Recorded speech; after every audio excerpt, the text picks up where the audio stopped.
अस्सलाम वालेकुम साथियों, कामरान भी वॉर सेल में एक बार फिर हाजिर, जहां अपडेट की बात करते हैं। अपडेट रिसेंटली अपडेट ईरान ने अपना अल फतेह फाइनली मिसाइल चला दिया, जो 1200 किलोमीटर दूर से उसने चलाया और इराक के अंदर मौजूद मोसाद का सबसे सेंसिटिव हेडक्वार्टर उड़ा के रख दिया।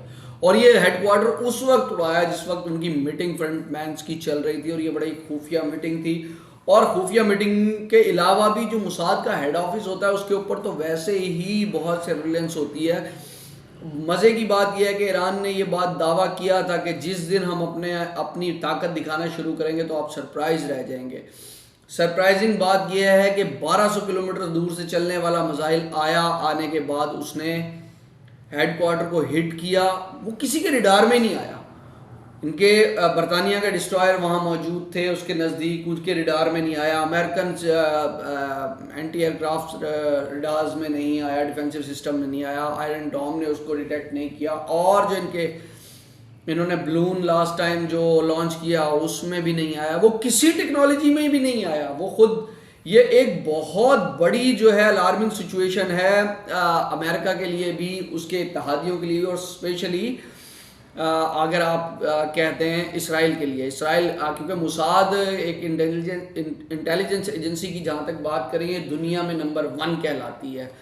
इन्होंने एक धाक बिठा रखी थी कि जी ये इनके पास इंटेलिजेंस मालूमात इतनी, ये वो, तो ये खाक इंटेलिजेंस मालूमात है। जिन्होंने 1200 किलोमीटर दूर से अल फतेह जो है मिसाइल मारा और मार के आपकी बैंड बजा दी, पूरा हेडक्वार्टर उड़ा दिया। और मज़े की बात बताऊँ, इनकी तरफ से अभी तक कोई रिस्पॉन्स भी नहीं आया। क्यों? क्योंकि वैसे ही यमन जो है ना कब्रिस्तान बनाने को फिर रहा है अमेरिका का रेड सी के अंदर। ये अगर आगे पेशरफ करते हैं तो अभी बेसिकली समझ नहीं आ रही इनको ये क्या करें। लेकिन एक अलार्मिंग सिचुएशन बड़ी क्लियर कट है अमेरिका के लिए, अमेरिका के लिए भी, इसराइल के लिए भी, और उसके इत्तेहादियों के लिए भी।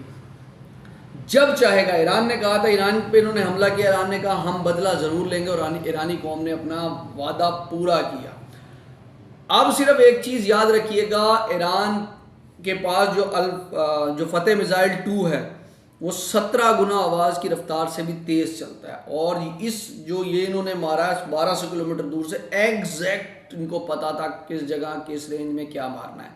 अगर हम दूसरी बात करते हैं फतेह 2 की, फतेह 2 17 गुना ज़्यादा तेज़ है, तो उसका हाल क्या होगा जब वो उन्होंने उसको लॉन्च किया। मज़े की बात एक और देते जाएं कि जो सबसे बड़ी अभी सिचुएशन आ गया तिल अवीव बड़ा इंपॉर्टेंट शहर है इसराइल का, वो ठीक 1200 किलोमीटर दूर है ईरान से।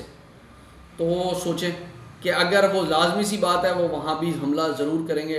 रेड अलर्ट है, हाई अलर्ट है तमाम तर फौजें, लेकिन फ़ायदा उनको समझ ये नहीं आ रही कि उनकी डिटेक्शन ही नहीं हो रही, और मिसाइल आके लगा और उसने तबाही मचा दी। मीन्स कि अगर उसने इन मिसाइलों की बरसात जिस तरह हमेशा वो करते हैं, हिजबुल्लाह की साइड से हिजबुल्लाह ने भी कर दी, हमास ने भी कर दी, यमन अगर इस तरफ से खुलता है और दूसरी तरफ से ईरान करता है, तो ये वैसे ही चारों तरफ से घिर चुके हैं और बहुत बहुत प्रॉब्लमेटिक सिचुएशन में आ गए हैं।